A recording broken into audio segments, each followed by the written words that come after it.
جو النکاح من سنتی میرے نبی نے سرور کائنات محمد عربی صلی اللہ علیہ وسلم نے فرمایا تھا کہ النکاح من سنتی، نکاح میری سنت ہے، نبی کی سنت ہے، نبیوں کی سنت ہے۔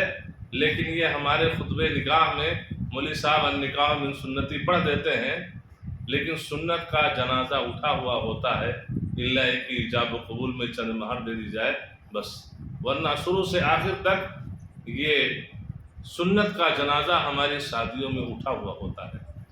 اور یہی وجہ ہے کہ وہ بچی جو جنت ہے، یعنی ہم کو جنت میں لے جانے کا سبب ہے، آج جب یہ بچیاں پیدا ہوتی ہیں تو اللہ تبارک تعالیٰ نے 14 صدی پہلے نبی کریم صلی اللہ علیہ وسلم کی بعثت سے پہلے، نبی بنائے جانے سے پہلے، مکہ والوں کے یہاں بچیوں کا جو تصور تھا، اس نقشے کو اللہ تبارک تعالیٰ نے سورہ نحل کی آیت نمبر 58 میں کھینچا ہے۔ وَإِذَا بُشِّرَ أَحَدُهُم بِالْأُنثَىٰ ظَلَّ وَجْهُهُ مُسْوَدًّا وَهُوَ كَظِيمٌ يَتَوَارَىٰ مِنَ الْقَوْمِ مِنْ سُوءِ مَا بُشِّرَ بِهِ أَيُمْسِكُهُ عَلَىٰ هُونٍ لَّمْ يَدُسُّهُ فِي التُّرَابِ أَلَا سَاءَ مَا يَحْكُمُونَ، کہ جب ان مکہ والوں کو، ان کفار مکہ کو، ان کے گھر بچی کے پیدا ہونے کی بشارت دی جاتی تھی، خوشخبری سنائی جاتی تھی، تو ان کا چہرہ سیاہ پڑ جاتا تھا، غصے سے انسان بھر آتا تھا، چہرہ ڈسکلر ہو جاتا تھا۔ یتوارا من القوم، وہ انسان جس کے گھر بچی پیدا ہوتی تھی لوگوں سے منہ چھپا کر کے چلتا تھا، بچی کی پیدائش کو باعث عار اور شرم سمجھتا تھا، یہ سمجھتا کہ بچی پیدا ہو گئی تو ناک کٹ گئی۔ یتوارا من القوم من سوء ما بشر بہ، کیوں نظریں چھپا کے چلتا تھا؟ اس لیے کہ بہت ہی بری چیز کی خبر دی گئی ہے۔ ایمسکہ علی ہون، اس بچی کی پرورش، یہ ذلت و رسوائی اٹھاتے ہوئے اس بچی کی پرورش کرے، ام یدسہ فی التراب، یا اس بچی کو مٹی کے اندر زندہ درگور کر دے، دفنا دے، اور اس شرم اور اس ذلت سے چھٹکارا پا جائے۔ الا ساء ما یحکمون، اللہ تعالیٰ نے فرمایا یہ بہت ہی بدترین چیز تھی جس کا وہ فیصلہ کیا کرتے تھے، اور حالت یہ ہوتی تھی بچیوں کو زندہ درگور کر دیا کرتے تھے۔ یہ اس وقت کی بات ہے جب اسلام کی آمد نہیں تھی، نبی کریم صلی اللہ علیہ وسلم نبی نہیں بنائے گئے تھے، لیکن نبی کریم صلی اللہ علیہ وسلم نبی بنائے گئے، اور بچیوں کی تعلیم تربیت پر جو مشکلات آ رہے ہیں، جو پریشانیاں آ رہی ہیں، جس کو آپ باپ ہونے کے ناحیے سے جھیل رہے ہیں، صبر کر رہے ہیں، تو اللہ کے رسول صلی اللہ علیہ وسلم نے فرمایا یہ جہنم کی آگ سے بچاؤ کا سبب بنے گی۔ لیکن یہی بچیاں، اللہ تعالیٰ ہم سب کو ہدایت دے کہ آج یہ بچیاں جب پیدا ہوتی ہیں، جب بچہ پیدا ہوتا ہے تو بڑے فخر سے بیٹا پیدا ہوا ہے، مٹھائیوں کے ڈبے دوست احباب کو گفٹ میں دیے جاتے ہیں۔ آپ کے ہاں دیتے ہیں کہ نہیں دیتے ہیں؟ دیتے ہیں لوگ نا۔ کیوں؟ اس لیے کہ امیدیں ہیں یہ بچہ کل ہم اس کو پڑھائیں گے، ایجوکیٹڈ ہو جائے گا، کوالیفائڈ ہو جائے گا، انگلینڈ، برطانیہ، لندن، سعودیہ قطر جائے گا، ریال اور ڈالر لائے گا۔ اس امید میں انسان بڑا خوش ہوتا ہے، اور جب بچی پیدا ہوتی ہے تو سانس رک جاتی ہے، سانس رک جاتی ہے، بچی پیدا ہو گئی۔ کیوں سانس رک جا رہی ہے؟ مٹھائی کے ڈبے کیوں نہیں دیے جا رہے ہیں دوست احباب کو ہدیے میں؟ اس لیے کہ ہماری شادیوں میں سنت کا جنازہ اٹھا ہوا ہوتا ہے، ہماری شادیاں باطل رسم و رواج سے گھری ہوئی ہیں۔ یہ مگنی کی رسم ہے، مہندی کی رسم ہے، تو یہ بارات کی رسم ہے، یہ جہیز۔ اب انسان سوچتا ہے کہ یہ مصیبت کہاں سے آ گئی؟ کسی طریقے سے تو میں مسکین انسان اپنے بچوں کو پال رہا ہوں، 10-5 ہزار روپے ہماری انکم ہے، یہ جب 20 سال کی ہوگی کہاں سے میں 20 لاکھ سامان جہیز کے لیے کہاں سے لاؤں گا؟ تو سانسیں رک جاتی ہیں، انسان کا چہرہ مرجھا جاتا ہے، زبان حلق سوکھ جاتی ہے اور مایوسی کے بادل منڈلاتے ہیں، چھا جاتے ہیں کہ اب میں کیا کروں، اب میں کروں تو کیا کروں۔ تو میرے دوستو، ہمارے معاشرے میں جو یہ باطل رسم و رواج ہیں، اللہ تعالی ہم سب کو ہدایت دے، ہم سب کو ہدایت دے اور ہم سب کی اصلاح فرمائے۔ تو یہ بچیاں یہ جنت ہیں، اس نقطے کی وضاحت ہوگی آپ لوگوں کے سامنے، سمجھ میں بات آ گئی کہ بچیاں جنت کیسے ہیں۔ آپ نے تعلیم و تربیت کی، اچھے ماحول میں رکھا، اسلامی ماحول میں رکھا، شادی بیاہ کر دی، اس کا گھر بس گیا۔ اب یہ عمل کرنا آپ کے لیے اس کا بینیفٹ کیا ملا؟ کل جہنم میں جانے سے بچیاں، آپ کا یہ عمل آپ کو جہنم میں جانے سے بچائے گا۔ یہ بڑی کامیابی کہ نہیں کامیابی ہے؟ اور جس بچے کے لیے آپ ریال اور ڈالر کی امیدیں لگائے بیٹھے ہوئے ہیں کہ ہائی ایجوکیشن دلا دیں گے تو بگ پیکج ہوگا، تو پیکج پائے گا، لیکن آپ کو اسی پرانے گھر میں آپ کو پیک کر دے گا کہ آپ اس بچے کو دیکھنے کے لیے ترس جائیں گے، ان نواسوں کو اور ان پوتوں کو آپ دیکھنے کے لیے ترس جائیں گے۔ آپ بوڑھا بوڑھی ہیں، اسی پرانے کمرے میں آپ پیک ہو جائیں گے، پیکج لے کر کے وہ باہر کی دنیا میں سیر کر رہا ہے۔ اب یہ ہے کہ اس کے بعد میں یہ بچیاں یہ جہنم کیسے ہو رہی ہیں؟ بچیاں جہنم بھی ہیں، یہ مسئلہ بڑا نازک ہے۔ آپ یہی سوچئے، انداز تغافل اپنا ہم اگر عرض کریں گے تو شکایت ہوگی۔ آج بچیاں جہنم کیسے ہوں گی؟ آپ کو معلوم ہے کہ ایک باپ ہے، باپ کے انتقال ہو جانے کے بعد، اس دنیا سے رخصت ہو جانے کے بعد، اس کی پراپرٹی اور جو جائیداد بچتی ہے، اس پراپرٹی اور جائیداد کے وارث جہاں بچے ہوتے ہیں وہیں بچیاں بھی ہوتی ہیں۔ حتیٰ کہ آپ کا انتقال ہو گیا، آپ کی بیوی موجود ہے جو بچوں کی ماں ہے، اس کا بھی حصہ موجود ہے اس میں۔ اب والد صاحب تو دنیا سے رخصت ہو گئے، وہ جائیداد اور پراپرٹی کا وارث کون ہوتا ہے؟ بچہ سنبھالتا ہے۔ بچے کو سنبھالنے کے ساتھ صرف بچہ ہی اس کا وارث نہیں ہے، بچیوں کا بھی حصہ ہے۔ اللہ تعالیٰ نے سورہ نساء کی آیت نمبر 7 جو میں نے پڑھی، آیت نمبر 11 جو میں نے پڑھی ہے، یوصیکم اللہ فی اولادکم للذکر مثل حظ الانثیین، سورہ نساء کی آیت نمبر 11 کے اندر اللہ تعالیٰ نے فرمایا کہ یوصیکم اللہ فی اولادکم، تمہارے بچوں کے بارے میں تمہارا رب تمہیں وصیت کرتا ہے، حکم دیتا ہے۔ کیا حکم دیتا ہے؟ للذکر مثل حظ الانثیین، جو مرد ہے، جو مذکر ہے، مرد ہے، اس کو 2 عورتوں کے برابر حصہ ملے گا۔ تو یہ اللہ تعالیٰ نے حصہ متعین کیا ہے آپ کی پراپرٹی میں، آپ کے مرنے کے بعد میں، کہ سب آپ کے صاحبزادے کا نہیں ہے، صاحبزادیوں کا بھی ہے۔ کتنا ہے؟ بچے کو بچی کے مقابل میں ڈبل ملے گا۔ آپ یوں سوچیں کہ آپ دنیا سے رخصت ہو گئے، آپ کی بیوی نہیں موجود ہے، آپ کے ماں باپ موجود نہیں، ورثہ میں صرف آپ کی ایک بیٹی ہے، ایک بیٹا ہے۔ مثال دے رہا ہوں کہ آپ دنیا سے رخصت ہوئے، ورثہ میں صرف ایک بیٹی ایک بیٹا ہے۔ آپ نے 3 کروڑ کی یا 3 لاکھ کی یا 30,000 کی یا 3,000 کی پراپرٹی چھوڑی ہے۔ کتنی؟ 3,000 کی آپ نے چھوڑی، اور مالدار ہے 3 لاکھ کی، اور مالدار 30 لاکھ کی، اور 30 کروڑ کی۔ تو جو آپ نے یہ پراپرٹی چھوڑی ہے اور ورثہ میں صرف آپ کا بیٹا اور آپ کی بیٹی ہے، 3,000 ہے تو 2,000 بچے کو مل جائے گا، 1,000 کا وارث بچے ہو جائیں گے۔ 30,000 ہے، 20,000 آپ کے بچے کو مل جائے گا، 10,000 بچی کو مل جائے گا۔ 3 لاکھ ہے، 2 لاکھ آپ کے بچے کو مل جائے گا، 1 لاکھ آپ کی بچی کو مل جائے گا۔ 3 کروڑ ہے، 2 کروڑ بچے کو مل جائے گا، 1 کروڑ بچی کو مل جائے گا۔ یہ کیا ہے؟ یہ میراث میں حصہ ہے۔ اب آپ سوچئے کہ آپ کے ماحول میں کتنا بچی کو دیا جاتا ہے؟ دیا جاتا ہے کہ نہیں دیا جاتا ہے؟ بولیے، دیا جاتا ہے. کتنے لوگ دینے والے ہیں؟ 100 میں 1%. کتنے؟ 1%. اب کچھ بیداری آ رہی ہے.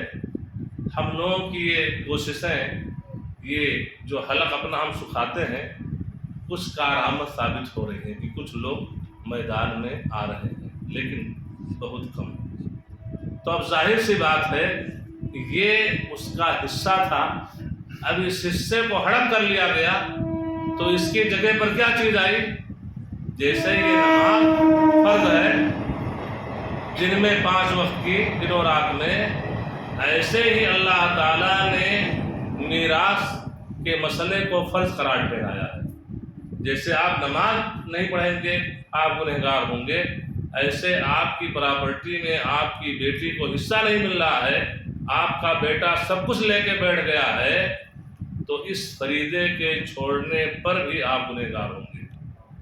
اور یہ چیز ایسی ہے کہ یہی وہ چیز ہے کہ جس کی بنیاد پر اللہ تعالیٰ کے حکم کو چھوڑا گیا، تو اس کی جگہ پر یہ بارات، یہ مگنی اور یہ جہیز، یہ دوسری بہت ساری رسم و رواج آ گئی ہیں عذاب کی شکل میں، کہ بچیوں کے پیدا ہونے پر سانس رک جاتی ہے اور انسان سمجھتا ہے کہ یہ کون سا پہاڑ میرے اوپر آ گیا، مصیبت کا کون سا پہاڑ آ گیا، وہ انسان مرجھا جاتا ہے.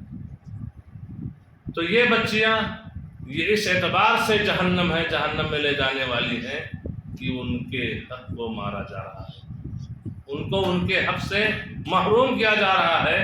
اور اس کا سب سے بڑا نقصان دنیا کے اندر ایسے حرام خوروں کا کیا ہے؟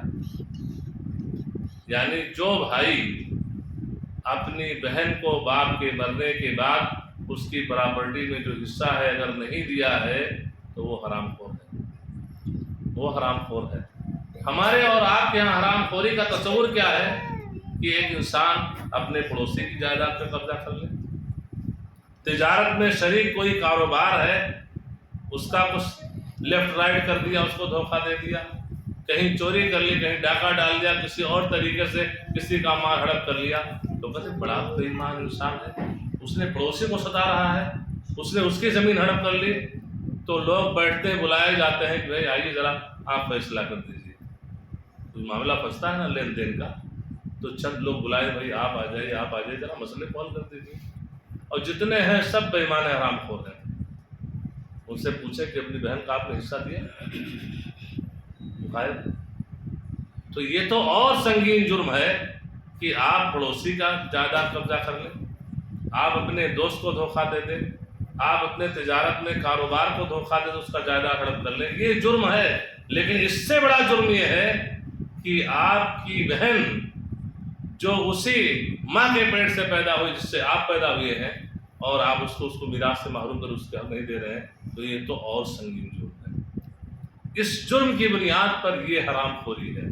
اس کا حصہ ہڑپ کر کے اس کو کھا رہے ہو، لذیذ زندگی گزار رہے ہو، یہ حرام خوری ہے. اس حرام خوری کا دنیا میں نقصان کیا ہے؟ کون بتائے گا؟ اس حرام خوری کا دنیا میں نقصان یہ ہے، ایسے حرام خوروں کی دعائیں بارگاہ الہی میں قبول نہیں ہوتی. صحیح مسلم کتاب الزکاة باب قبول الصدقہ من الفسق الطیب، یہ حدیث اس باب میں جا کر کے آپ دیکھیے. اور اس حدیث کو روایت کرنے والے معروف صحابی رسول ابو ہریرہ رضی اللہ تعالیٰ عنہ. اللہ کے رسول صلی اللہ علیہ وسلم اس وقت انسان جو سفر کرتے تھے اس کا ایک نقشہ اللہ کے رسول کھینچتے ہیں اور کہتے ہیں رجل یطیل السفر اشعث اغبر یمد یدیہ الی السماء یقول یا رب یا رب ومطعمہ حرام ومشربہ حرام وملبسہ حرام وغذی بالحرام فأنا یستجاب لذلک. اللہ کے رسول صلی اللہ علیہ وسلم نے اس حدیث میں ایک ایسے انسان کا ذکر کیا جو لمبی سفر طے کرتا ہے، اور لمبی سفر طے کرنے کی وجہ سے سر کے بال بکھرے ہوئے ہیں، جسم پہ گرد و غبار ہے. کیوں؟ اس لیے کہ اس وقت جو وسائل سفر تھے جس کے ذریعے سے سفر کیا جاتا تھا، یہ اونٹ، کھچر، گدھے اس پہ سفر کرتے تھے، یا پانی کی کشتیاں ہوا کرتی تھیں۔ تو ظاہر سی بات ہے جب انسان ڈیزرٹ میں اور یہ اونٹ اور کھچر اور گدھے پہ سفر کرے گا تو بال بکھرے بکھرے بھی ہوں گے، جس میں بھی گرد و غبار ہوں گی۔ آج کی طرح سے نہیں تھا کہ یہ چارٹر فلائٹ ہے اور یہ کنڈیشن مرسڈیز BMW اور کیا کیا گاڑیاں جو ہیں، ایسی گاڑیاں نہیں تھیں کہ انسان ہزاروں کلومیٹر چلا جائے لیکن اس کے کپڑے پہ شکن نہیں آنے والا ہے۔ تو اللہ کے رسول صلی اللہ علیہ وسلم نے ایسے مسافروں کا ذکر کیا اور کہا اس کے بعد اپنے ہاتھوں کو اللہ کے سامنے اٹھاتا ہے، اپنے پرابلمس کو، اپنے مسائل کو، اپنی پریشانیوں کو اللہ کے سامنے رکھتا ہے، دعائیں کرتا ہے، میرے رب ہے میرے رب۔ لیکن معاملہ کیا ہے؟ جو کھانا کھایا ہے، جو کھانا معدے میں گیا حرام کا ہے، پانی پیا ہے، کولڈ ڈرنک پیا ہے، جوس پیا ہے، جو کچھ پیا ہے اس کی حلق تر ہوئی ہے، پیاس کی شدت ختم ہوئی ہے، وہ بھی حرام کا ہے۔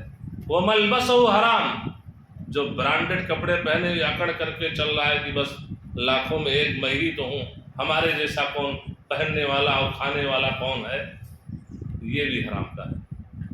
حرام ہی طریقے سے اس کی پرورش ہوئی ہے تو ایسے انسان کی دعا کیسے دور ہو سکتی ہے؟ اب ہم میں سے ہر کوئی اپنے نفس کا محاسبہ کر سکتا ہے کہ جس کے والد محترم دنیا سے رخصت ہو گئے، کیا اس انسان نے اپنی بہنوں کو حصہ دے دیا؟ ارے میں تو اتنا کہوں گا کہ اگر وہ والد، وہ باپ 400 اسکوائر فٹ میں روم میں رہتا رہا ہو، چلنے کے لیے ایک پرانی سائیکل نہیں ہو، حتیٰ کہ باپ آخری وقت میں ہے، اس نے کھانے کے لیے چند پیکٹ بسکٹ منگوائے تھے اور کچھ کھایا، کچھ پیکٹ بچ گیا تھا، وہ پیکٹ جو بچا ہوا ہے وہ بھی ترکے میں آئے گا۔ 3 پیکٹ بسکٹ بھی بچ گیا اور ورثے میں صرف بچہ ہے اور بچی ہے تو 2 پیکٹ بچے کو ملے گا، 1 پیکٹ بچی کو ملے گا، اس لیے کہ باپ کی جائیداد تھی، منگایا تھا پیسے سے کھانا کا، دنیا سے رخصت ہو گیا، اس میں بھی وہ سائیکل ٹوٹی پھوٹی جو چل رہا تھا بیچے 500 روپے، اس میں بھی حصہ لگے گا۔ وہ بائک جو 2010 ماڈل کی تھی کسی طرح چل رہی تھی اس کو بھی بیچے گا، وہ 5000 روپے میں بھی، اس میں بھی حصہ ہے۔ کہ کس نے متعین کیا حصہ؟ شریعت نے متعین کیا، اللہ تعالیٰ نے متعین کیا ہے۔ جیسے نماز 5 وقت کی فرض ہے، ایسے اللہ تعالیٰ نے سورہ نساء کی آیت پڑھ ڈالی ہے، 7، 11، 13، 14 پڑھ ڈالیے، اس میں اللہ تعالیٰ نے بانٹ دیا ہے کہ کس کو کتنا ملے گا، کس کو کتنا ملے گا۔ تو جب اللہ تعالیٰ نے بانٹ دیا تو آپ دو گے کہ نہیں دو گے؟ دو گے نا؟ اگر نہیں دیے ہو تو سننے کے بعد جا کے دے دو، نہیں کرتے ہو تو دعائیں قبول نہیں ہوتی، دنیا میں نقصان۔ ہم سب اللہ کے محتاج ہیں کہ نہیں محتاج ہیں؟ حالات برابر نہیں ہوتے ہیں، غمی ہے، خوشی ہے، صحت ہے، بیماری ہے، تجارت اچھی چل رہی ہے، کاروبار ڈاؤن ہو گیا، لاک ڈاؤن دیکھے بھی کمر سیدھی نہیں ہو لوگوں کی، سیدھی نہیں ہونا لوگوں کی کمر۔ اللہ سے دعا مانگتے ہیں نا، لیکن کہیں حرام خوری کر رہے ہو تو نہیں دعا قبول ہوگی۔ اس لیے اس حرام خوری سے باز آ جاؤ۔ جو لوگ نہیں دیے ہیں دے لیں، جن کے والدین زندہ ہیں اللہ تعالیٰ انہیں صحت و عافیت کے ساتھ رکھے، سایہ تعدیر قائم رکھے۔ لیکن جب ان کی بھی موت ہو جائے اور آپ بیٹے کے حصے سے ہو، پراپرٹی ملے تو مسجد میں بیٹھے ہوئے عہد کر لو کہ ہم حرام خور نہیں بنیں گے، ہم بہنوں کو حصہ دیں گے۔ سمجھ بات آ رہی ہے نا؟ اب ایک باپ یہ کہہ سکتا ہے کہ بھئی اس میں ہمارا کیا قصور ہے، میں تو مر گیا، میرے مرنے کے بعد جائیداد بٹے گی، وہ تو ہمارا بیٹا اس کے ذمہ دار ہے، وہ دے گا تو ٹھیک ہے، نہیں دے گا تو اس کا ذمہ دار وہ ہے، اس میں ہم کو عذاب کیسے ہوگا؟ اس کا جواب کیا ہے؟ آپ کے سامنے وہ حدیث ہونی چاہیے کہ ان المیت یعذب ببکاء اہلہ، کہ جب ایک انسان مر جاتا ہے اس کے مرنے کے بعد اس کے اہل و عیال جب روتے ہیں، اور رونا یہ نوحہ ماتم کی شکل ہو کہ عورتیں ہیں وہ سینہ پیٹ رہی ہیں، اپنے بال کو نوچ رہی ہیں، چہرے پہ تماچا لگا رہی ہیں، اور میت کی اچھائیوں کو یاد کر کے اب ہمارا کیا ہوگا، ایسا ہے ویسا ہے، میت کی خوبیوں کو یاد کر کے اور روتی ہیں، چیختی چلاتی ہیں، سینہ پیٹتی ہیں، سب کرتی ہیں، اس کو کیا کہا جاتا ہے؟ نوحہ ماتم۔ اس شکل میں اگر چیز ہو رہی ہے تو میت کو مرنے کے بعد قبر میں عذاب دیا جاتا ہے۔ قرآن کریم کی آیت وَلَا تَزِرُ وَازِرَةٌ وِزْرَ أُخْرَىٰ، کوئی کسی کا بوجھ نہیں اٹھائے گا۔ تو ادھر تو اللہ تعالیٰ فرمائے کوئی کسی کا بوجھ نہیں اٹھائے گا، تو میں مر گیا، میرے مرنے کے بعد میرے بیوی بچے رو رہے ہیں، نوحہ ماتم کر رہے ہیں، تو مجھے کیوں عذاب دیا جائے گا؟ اس کا جواب اہل علم نے دیا ہے کہ چونکہ وہ انسان اس ماحول میں زندہ تھا، وہ دیکھتا تھا کہ اس کے معاشرے میں، سماج میں، خاندان میں، قبیلے میں، گھر میں جب بھی کسی کی میت ہوتی تھی ایسے نوحہ ماتم کا ماحول تھا، لیکن مرنے سے پہلے اس نے اپنے گھر والوں کو وصیت کیوں نہیں کی کہ میرے مرنے کے بعد ایسے مت کرنا؟ تو عذاب کیوں ہو رہا ہے؟ اس لیے کہ مرنے سے پہلے اس نے وصیت نہیں کی کہ یہ غلط ہے، یہ چیز میرے مرنے کے بعد مت تم کرنا، تو وصیت نہ کرنے کی وجہ سے، اس غلط کام کے نہ روکنے کی وجہ سے عذاب دیا جائے گا۔ تو ایسے ہی مسئلہ یہ بچیوں کی میراث کا ہے کہ آپ تو تھے زندہ، آپ کے والد نے آپ کے پھوپھی کو محروم کیا، آپ کے دادا نے اپنی بہن کو محروم کیا، آپ کے پردادا نے بھی اپنے بہن کو حصہ نہیں دیا، تو یہ حرام خوری کا سلسلہ یہ خاندانی طور پہ چلا رہا تھا، اور آپ نے اپنی آنکھوں سے دیکھا بھی کہ پھوپھی آپ کی دنیا سے رخصت ہو گئی، لیکن آپ کے والد نے نہیں دیا، آپ کے والد نے نہیں دیا، نہ دادا نے دیا، نہ پردادا نے دیا، نہ اس سے پہلے اور لوگوں نے اپنی بہنوں کو حصہ دیا۔ تو یہ ہے کہ آپ جب یہ چیز دیکھ رہے تھے تو آپ نے مرنے سے پہلے کوئی قانونی چارہ جوئی کیوں نہیں کی کہ آپ کے مرنے کے بعد آپ کی بچیوں کے جو آپ کے پراپرٹی میں حصے ہیں وہ محفوظ رہیں؟ تو آپ نے اس کی چارہ جوئی، قانونی چارہ جوئی نہیں کی، اس کی بنیاد پر آپ بھی گرفت میں آئے گئے۔ یہ بچی اب کیسے یہ بچی جہنم ہے، جہنم میں لے جانے کا سبب، اس پوائنٹ پہ آپ کو لانا چاہتا ہوں۔ یہ بچی کل میدان محشر میں، صحیح مسلم کتاب البر والصلاۃ باب تحریم الظلم، یہ چیپٹر جا کے کھولیے، اور اس حدیث کو بیان کرنے والے معروف صحابی رسول ابو ہریرہ رضی اللہ تعالیٰ عنہ ہیں۔ اللہ کے رسول صلی اللہ علیہ وسلم نے صحابہ کرام سے پوچھا اتدرون ما المفلس، تم لوگوں کو معلوم ہے کہ مفلس کون انسان ہے، فقیر کون ہے، تنگ دست کون ہے، خلاص کون انسان ہے، تمہیں معلوم ہے کچھ؟ تو صحابہ کرام رضوان اللہ علیہ مجمعین نے کہا المفلس فینا من لا درہم له ولا متاع۔ خواتین بھی سن رہی ہیں کہ نہیں؟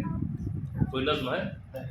خواتین تک آواز جا رہی ہوگی، اوپر ہیں، اس لیے کہ ان کے لیے بھی ٹکڑا بھی آئے گا، تو اگر ہے تو سناؤ، نہیں ہے تو کوئی بات نہیں، ہے نا؟ تو بہرحال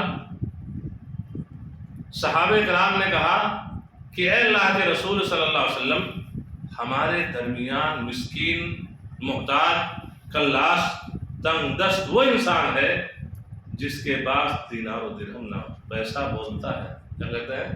پیسہ بولتا ہے۔ تو جس کے پاس دینار و درہم نہ ہو، اور جس کے پاس ضروریات زندگی کے سامان نہ ہو، پہننے کے لیے کپڑے نہیں ہیں، چلنے کے لیے سواری نہیں ہے، رہنے کے لیے گھر نہیں ہے، یہ ضروریات زندگی کے سامان ہیں، یہ چیزیں نہ ہوں، ایسے انسان کو ہم تنگ دست، فقیر اور محتاج کہتے ہیں۔ اللہ کے رسول صلی اللہ علیہ وسلم نے فرمایا ان المفلس من امتی من یاتی یوم القیامہ بصلاۃ وصیام وزکاۃ ویاتی قد شتم هذا وقذف هذا واکل مال هذا وسفك دم هذا وضرب هذا فیؤتى هذا من حسناته وهذا من حسناته فإن فنيت حسناته قبل أن يقدم عليه أخذ من خطاياهم فطرحت عليه ثم طرح في النار۔ صحیح مسلم حدیث نمبر 2581، 2581 نمبر کی حدیث۔ اللہ کے رسول صلی اللہ علیہ وسلم نے فرمایا کہ میری امت کا سب سے خلاص، سب سے مسکین، سب سے محتاج قیامت کے دن وہ انسان ہوگا جو اللہ تعالیٰ کے سامنے آئے گا بصلاۃ، نماز کا پابند رہا ہوگا، صیام، روزے کا پابند رہا ہوگا، زکوٰۃ کا پابند رہا ہوگا۔ یہ سب کیا ہیں؟ ارکان اسلام ہیں، ان کا تعلق حقوق اللہ سے ہے، اللہ کے حقوق کا پورے طور سے پابند رہا ہوگا۔ لیکن معاملہ کیا ہوگا؟ جہاں بندوں کے حقوق ہوں گے اس میں زیرو آئے گا۔ اس سال میں کسی کو مارا ہوگا، کسی کو گالی دیا ہوگا، کسی پہ تہمت لگایا ہوگا، کسی کا مال ہڑپ کر لیا ہوگا، کسی کا مرڈر کیا ہوگا، سپاری دے دیا ہوگا، مرڈر کروا دیا ہوگا، خون بہایا ہوگا، قتل کیا ہوگا۔ یہ سب کس کے حقوق ہیں؟ بندوں کے حقوق ہیں نا۔ یہ سب آئیں گے، سب مظلوم، ان کی لائن لگی ہوئی ہوگی، سب لوگ آئیں گے۔ اللہ تعالیٰ اس نے مجھے مارا تھا، وہاں کسی کا فون آنے والا ہوا، کسی منسٹر کا، کسی ممبر آف پارلیمنٹ کا فون آئے گا۔ ہماری دنیا کی عدالتوں میں کیا ہے؟ کہتے ہیں جس کی لاٹھی اس کی بھینس، سمجھتے ہیں نا؟ سورس اور سورس کے ساتھ روپے پیسے کا لین دین، یہ دونوں چیزیں ہیں تو ہمارے یہاں کیا ہے؟ ظالم مظلوم قرار دے دیا جاتا ہے اور مظلوم ظالم ہو جاتا ہے۔ لیکن اللہ کے یہاں کسی کا فون آئے گا کہ ہمارا آدمی ذرا دیکھ لینا، وہاں سب تکڑی غائب ہو جائے گی، سب وہ سواس اڑے ہوئے ہوں گے۔ وہاں کیا ہوگا؟ RTGS ہو جائے گا، چیک بک مل جائے گا، فون پے ہو جائے گا، گوگل پے ہو جائے گا۔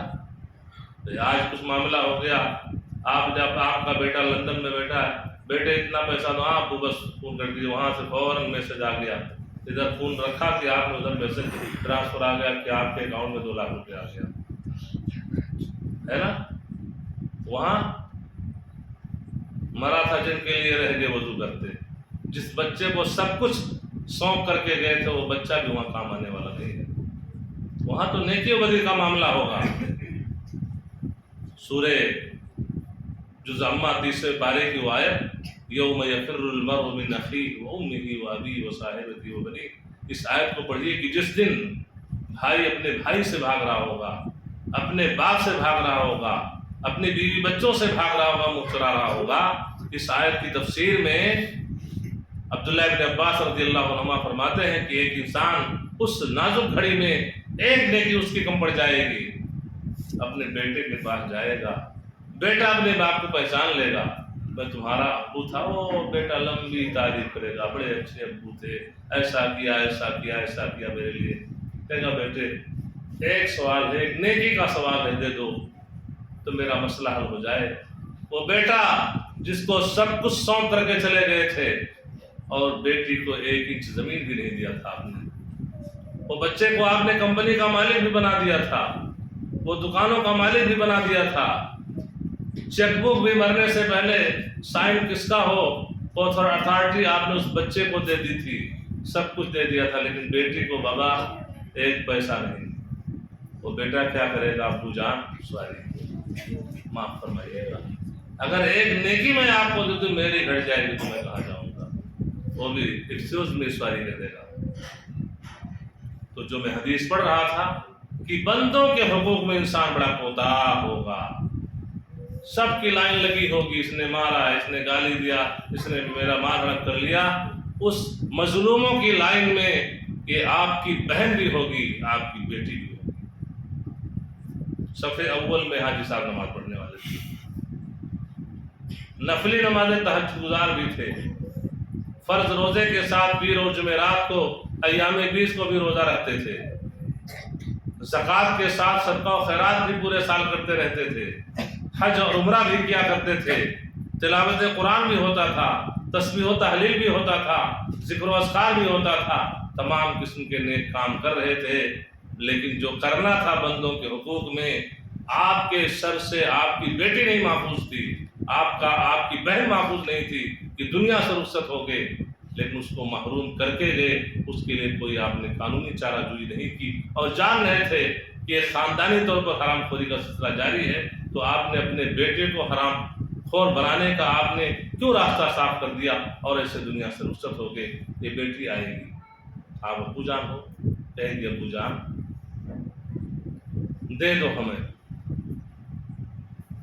ہمارا حصہ دے دو ابو جان، بھائی کو سب کچھ بھائی جان کو دے کے چلے آئے تھے، مجھے بھی دے دو۔ اب دنیا کے اندر بڑی تنگی سے میں گزارا کی، میرا بھائی لگژری کی زندگی گزار رہا تھا، میری بھابھی لگژری کی زندگی گزار رہی تھی، دے دو مجھے بھائی جان، دے دو مجھے۔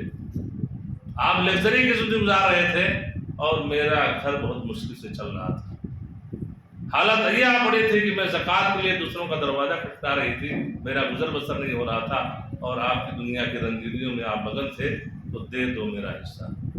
کہاں جاؤ گے؟ کہاں جاؤ گے؟ کیا بچے گا؟ یہ آپ کی نیکیاں ہیں، یہ آپ کی نیکیاں، جہاں اور بہت سارے مظلوم ہوں گے، ان مظلوموں میں آپ کی بہن بھی ہوگی، آپ کی بیٹی بھی ہوگی۔ آپ کے پاس کیا ہے؟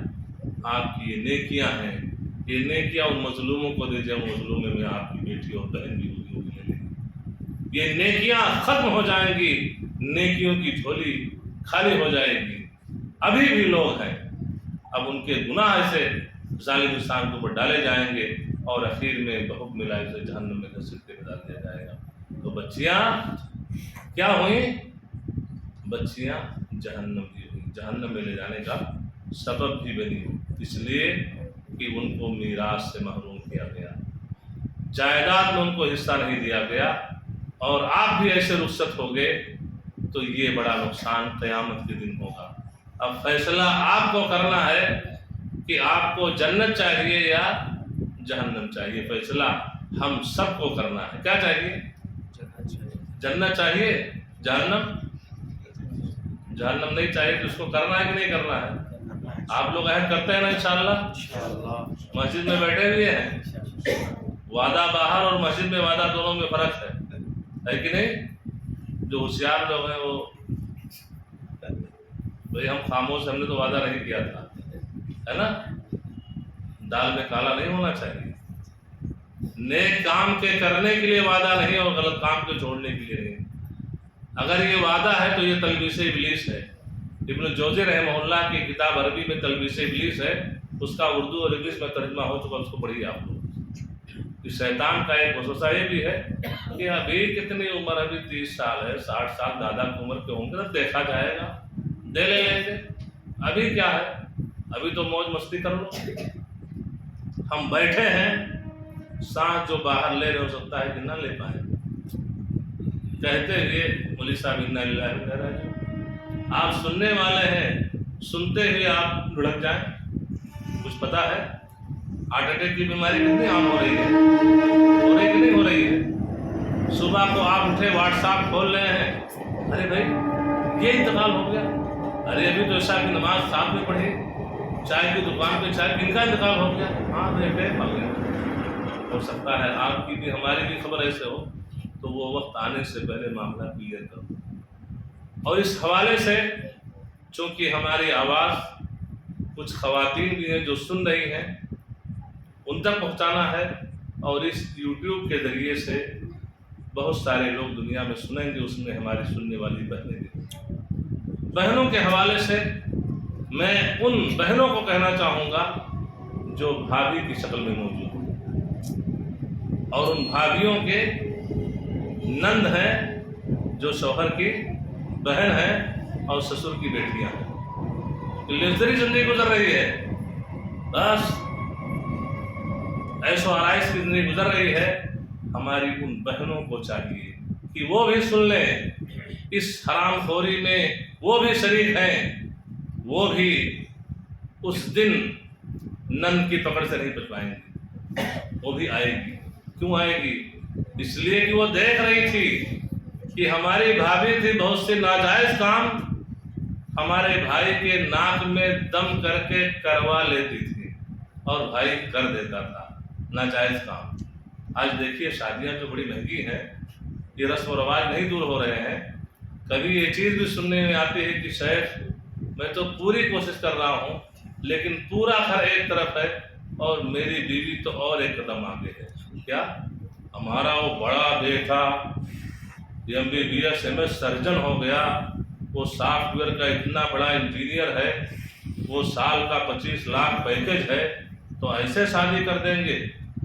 فور ویلر گاڑی چاہیے، باراتی 200 جائیں گے، یہ مغنی کی رسم ہوگی، یہ ہوگی وہ ہوگی، اور اخیر میں کیا ہوتا ہے؟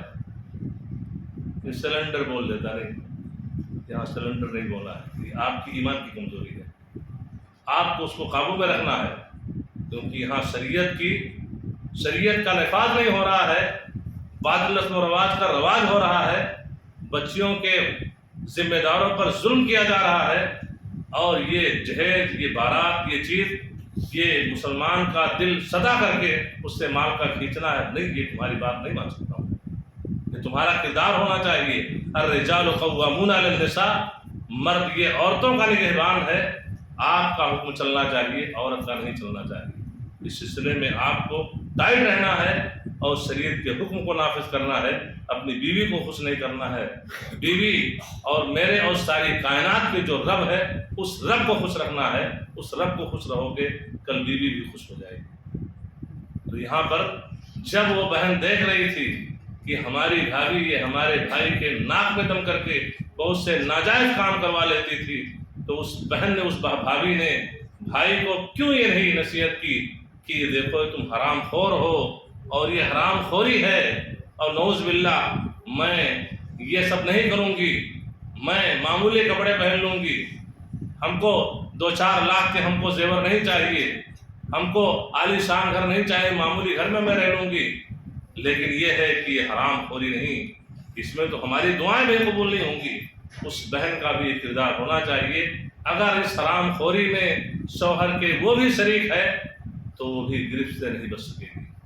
اور ایسی بہنوں کو میں سلف کے ان خواتین کا وہ قول میں یاد دلانا چاہتا ہوں کہ ہمارے جو سلف تھے، جب وہ رزق کی تلاش میں گھر سے نکلتے تھے تو سلف کی جو خواتین تھیں اپنے شوہروں کے ساتھ گھر کی چوکھٹ پہ آ کر ان کو رخصت کرتی تھی، اور رخصت کرتے ہوئے کہتی تھی اتق اللہ فینا نصبر علی الجوع ولا نصبر علی النار، اللہ سے ڈرتے رہنا۔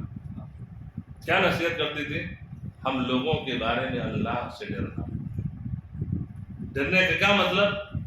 کہ جا رہے ہو لیفٹ رائٹ دائیں بائیں نہیں، حلال رزق لے کے آنا بابا، ایسے نہیں آنا جو آئے اس کو بس سمیٹ کے گھر میں پہنچا دو۔ اتق اللہ فینا، اللہ سے ڈرنا۔ نصبر علی الجوع ولا نصبر علی النار، بھوکے رہنا ہمیں گوارا ہے لیکن جہنم کی آگ میں جلنا ہمیں گوارا نہیں ہے۔ یہ سلف کی خواتین تھیں کہ اپنے شوہروں پر، ذمہ داروں پر نکیل کستی تھیں کہ اللہ سے ڈرنا۔ آج معاملہ کیا ہے؟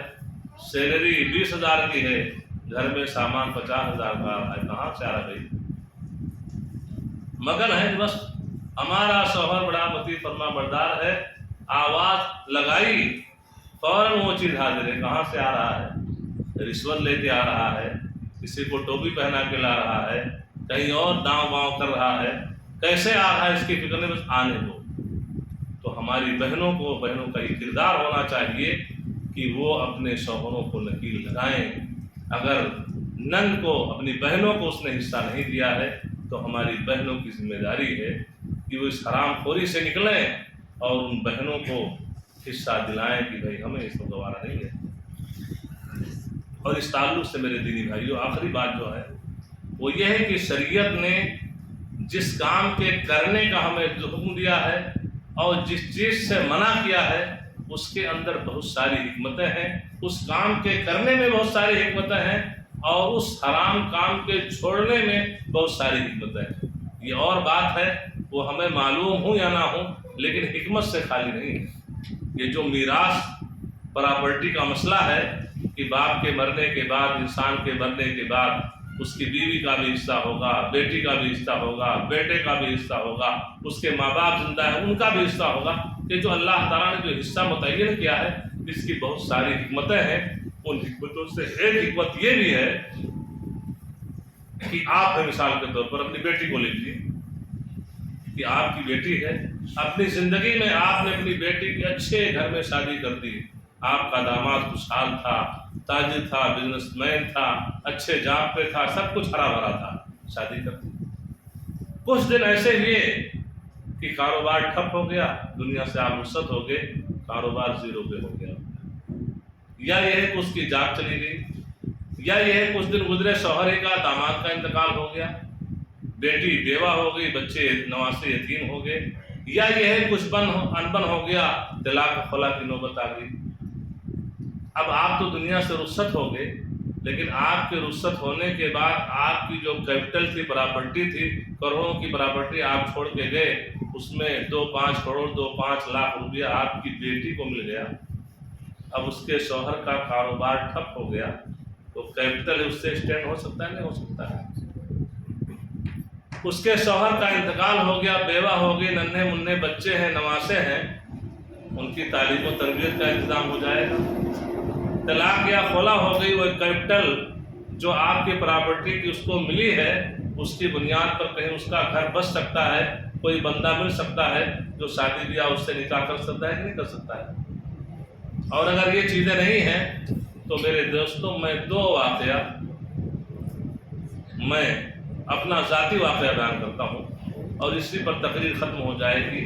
یہ چیز عبرت کی چیز۔ ایک خاتون بمبئی میں، جہاں میں رہتا ہوں ممبرا میں، اس شہر میں ایک خاتون میرے پاس فون کرتی ہے کہ دارالخیر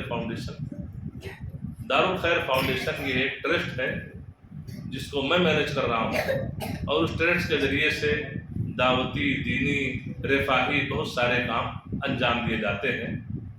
تو میں نے کہا جی ہاں۔ تو کہتی ہے کہ میں ایک بیوہ خاتون ہوں اور میرے گھر میں شام کو کھانے کے لیے کچھ نہیں ہے، میرے 2 ننھے منھے بچے ہیں، آپ میرے گھر میں راشن بھجوا دیجیے۔ میں نے کہا ٹھیک ہے۔ آپ کے والدین باحیات ہیں، آپ کے بھائی بہن زندہ ہیں؟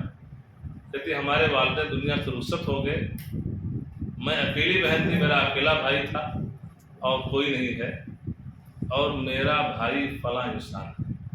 اپنے بھائی کا جب نام لیتی ہے تو اس بھائی سے علیق سلیق کچھ ایسا تھا مجھ سے، تو دیکھنے میں پتہ چل ہی جاتا ہے کہ انسان خوشحال ہے کہ مفلوج الحال ہے، تنگ دست ہے یا خوشحال ہے۔ یہ چہرہ بتاتا ہے کہ آدمی خوشحال ہے کہ پریشان حال ہے۔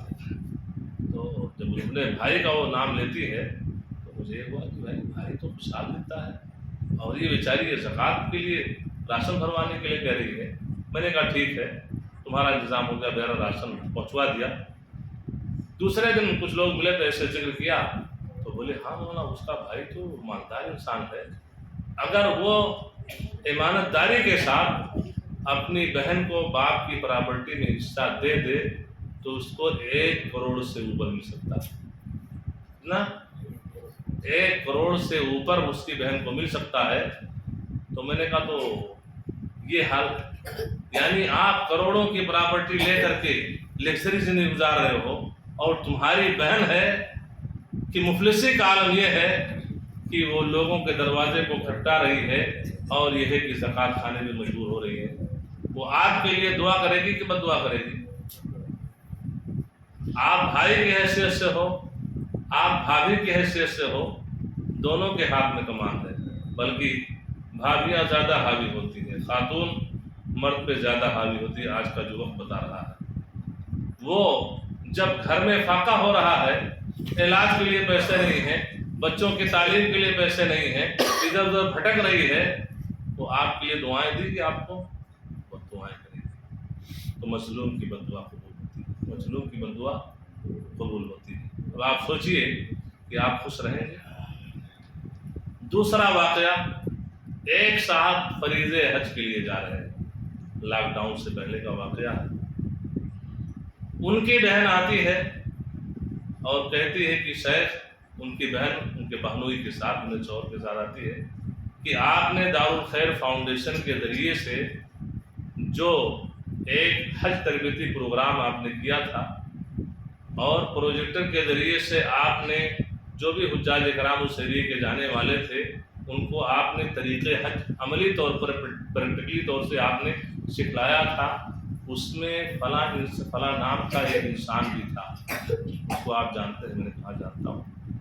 کہا وہ حج کے لیے جا رہا ہے، اور میری حالت یہ ہے کہ ہمارے شوہر ہیں، کاروبار بہت تنزلی کا شکار ہے، اب یہ ہمارے گھر میں کھانے کا وعدہ ہو رہا ہے، بچوں کی 1 سال کی فیس نہیں جمع کر پائی ہوں، ایگزام آ رہا ہے، اسکول سے لیٹر آیا ہے کہ اگر فیس نہیں جمع کی تو بچوں کو اسکول میں بھی ایگزام ہال میں بیٹھنے نہیں دیں گے۔ میں جا کر کے اپنے اس بھائی سے کہتی ہوں کہ بھائی حج کے لیے جا رہے ہو، اللہ تعالیٰ حج قبول فرمائے، لیکن باپ کا انتقال 1 سال ہو گیا، کم سے کم ہمارا حصہ جو ہے وہ تو دے دو۔ تو کیا جواب ہونا چاہیے؟ ہاں دے دینا چاہیے نا، لیکن چوری اور سینہ چوری کہتا ہے جا جا تیرے کہنے سے ہم دے دیں گے، کیا جا جا تیرے کہنے سے ہم دے دیں گے؟ یہ چیز کیا ہے؟ ایسے ظالموں کو ڈرنا چاہیے کہ تمہارے اس ٹون سے کہ جا جا تیرے کہنے سے دے دوں گا، کہ اللہ تعالیٰ تمہاری زبان گم نہ کر دے، بولنے کی طاقت اللہ تعالیٰ چھین نہ لے، اس لیے کہ اللہ تعالیٰ کہتا ہے کہ دو، تمہیں حکم دے رہا ہے، تمہارے اوپر فرض کیا ہے، حصہ اللہ تعالیٰ نے بانٹ دیا ہے کہ اتنا اتنا ملے گا، تو تم کون ہوتے ہو نہیں دینے والے؟ اللہ تعالیٰ نے ایسے ظالموں کے بارے میں سورۃ النساء کی آیت نمبر 14 آپ جائیے گا، اس کی تفسیر پڑھیے گا۔ وَمَن يَعْصِ اللَّهَ وَرَسُولَهُ وَيَتَعَدَّ حُدُودَهُ يُدْخِلْهُ نَارًا خَالِدًا فِيهَا وَلَهُ عَذَابٌ مُّهِينٌ۔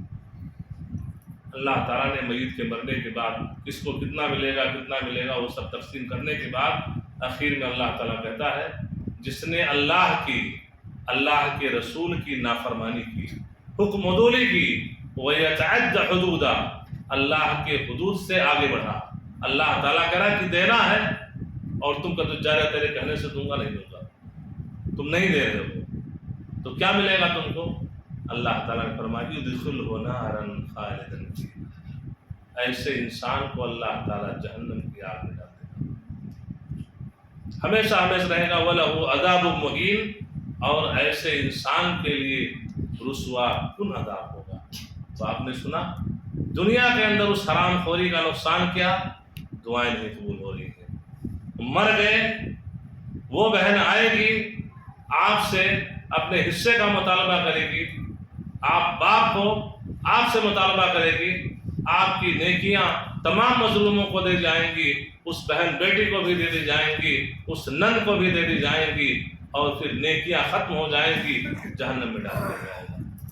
تیسرا کہ اللہ تبارک تعالیٰ ایسے ظالموں کو کہہ رہا ہے کہ ایسے ظالموں کو ہم جہنم میں ڈال دیں گے۔ جہنم میں جانا گوارا ہے؟ نہیں گوارا ہے کسی کو، ہر کوئی بھی مسلمان انسان نہیں چاہتا ہے کہ وہ جہنم میں جائے، ہر کوئی جنت اور جنت کی نعمتوں کا خواہاں ہے۔ تو میرے دوستو، اگر ہم جنت اور جنت کی نعمتوں کے خواہاں ہیں تو ہمیں اس کے لیے محنت کرنی ہوگی، ہمیں اس کے لیے اللہ اس کے رسول صلی اللہ علیہ وسلم کی اطاعت و فرما برداری کرنی ہوگی۔